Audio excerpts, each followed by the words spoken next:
This is Optimal Health Daily, episode 1192, How to Lose Muscle While Dieting by JC Deen of JCDFitness.com, and I'm Dr. Neil. Hey there, happy Sunday of our lovely holiday weekend. Welcome back to Optimal Health Daily, where I simply read to you from the best health and fitness blogs for free. It's kind of like an audiobook, but with articles instead, and from a bunch of different authors, and always with permission from the sites, and as a bonus, a bit of my commentary at the end. And with that, let's hear today's article and continue optimizing your life. How to Lose Muscle While Dieting by JC Deen of JCDFitness.com. Learning how to lose muscle while dieting is probably easier than you think. No, really. All you have to do is train too much and eat too little. Here's what I mean. I remember the first time I dieted down. It was my freshman year in college, and there was a bet between me and 15 other guys to see who could get the leanest. First, second, and third place winners would walk away with some cash. I was sold. Show me the money. The best way to lose muscle. Most all of us were up for the challenge. We all began training 4 to 5 days per week with lots of cardio.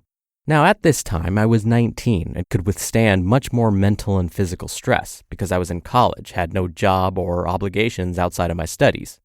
Food was taken care of at the mess hall, and I only needed to worry about what I'd be doing on the weekends for fun. I lost about 30 pounds during a 16-week period, but along with a lot of fat, I also lost a good amount of muscle.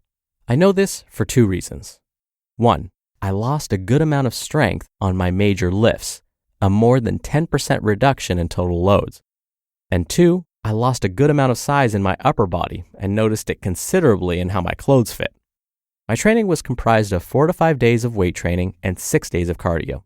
Here's a sample schedule. Before class, 45 minutes to an hour of fasted cardio on the treadmill or the elliptical. Breakfast, lots of egg whites with maybe 1 to 2 yolks and oatmeal. Then more cardio, lots of walking between classes in the cafeteria. I was eating about 5 to 6 times per day. Then, after class, hit the gym and do a high rep body part split, which I learned is not optimal. Dinner, no carbs after 7 p.m. because I thought it'd make me fat. And then bedtime was never at a decent hour. I'd then wake up and do it all over again. While my diet was probably high enough in protein to prevent major muscle loss, my deficit was pretty big due to the activity, and I didn't rest as much as I could. When this happens, stress hormones are high. Things like cortisol and adrenaline will spike, and the healthy hormones like thyroid, think T3 and T4, and testosterone will plummet. I found myself irritable, tired, and frustrated a lot, but I had a goal. I wanted to get lean for the first time in my life and win this contest. First of all, I was doing way too much training volume for the amount of food I was eating. My training sessions were longer than an hour each day, and exhaustion was high. I'd often fall asleep in class and sometimes miss them altogether due to just staying in my dorm. My overall training loads were over 15 hours per week if you count the cardio and weight training sessions. Learning how to lose muscle netted me $300. In about 16 weeks, I lost 30 pounds of both fat and muscle, got second place in the best body competition, and was pumped about my results. However, it wasn't the best way to go about losing body fat at all. It cost me strength gains, muscle gains, and it built up a lot of neurosis about food and training. It took me a solid few years to snap out of all this behavior because I was afraid I'd lose my abs and get fat again.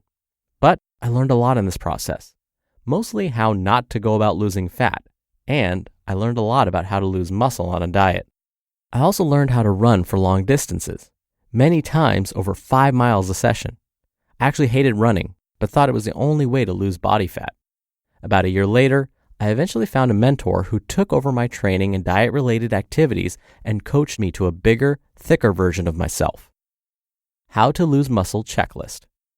Number 1, drop your protein intake to third world levels. Less than 30 grams per day should work wonders.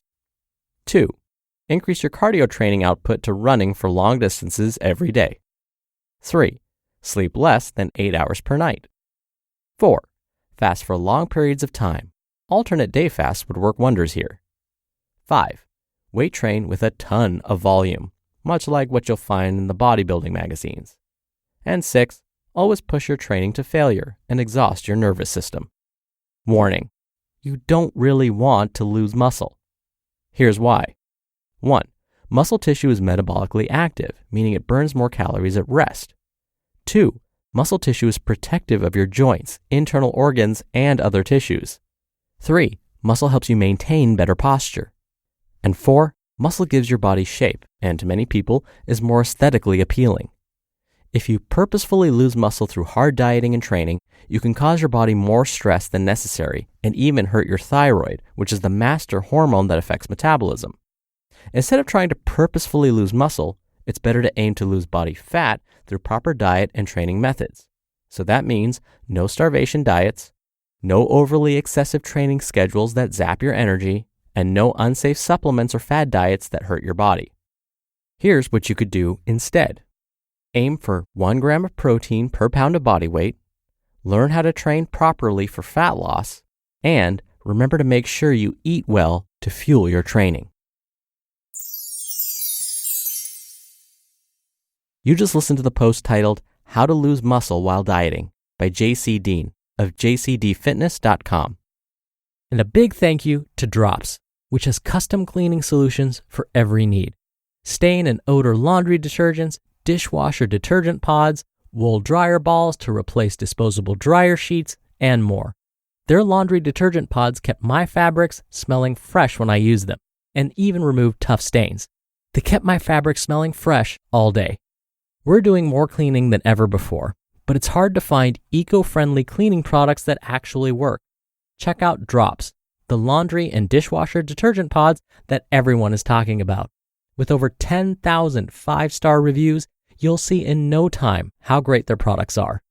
Drops delivers powerful cleaning from nature with plant and mineral-based formulas to your door in low-waste cardboard packaging instead of plastic containers that end up in our oceans and landfills. Sign up for auto shipments to save big. You can pause, skip, or cancel anytime. Visit drops.com/OHD and use code OHD for 25% off your first order. It can be a frustrating fine line to find out how many calories do I need to replenish what I'm losing, and yet at the same time not overdo it. Because JC is absolutely right. We have to eat to support that growth that we want. But finding that happy medium is a little bit of trial and error. Now, what I've found, not through research, this is completely personal experience and anecdotal evidence, so take it for what you will.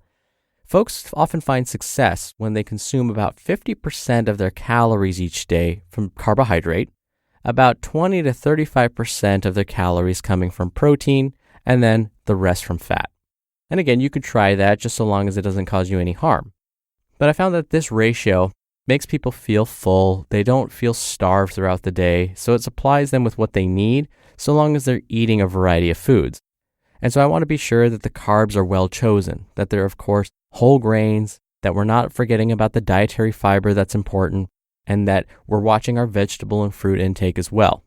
Most of us in the Western world don't have a problem with getting enough protein, so I'm willing to guess that that's not something that you really need to worry too much about. And then when it comes to fat, focus on the monounsaturated and polyunsaturated fats, in particular those omega-3 fats.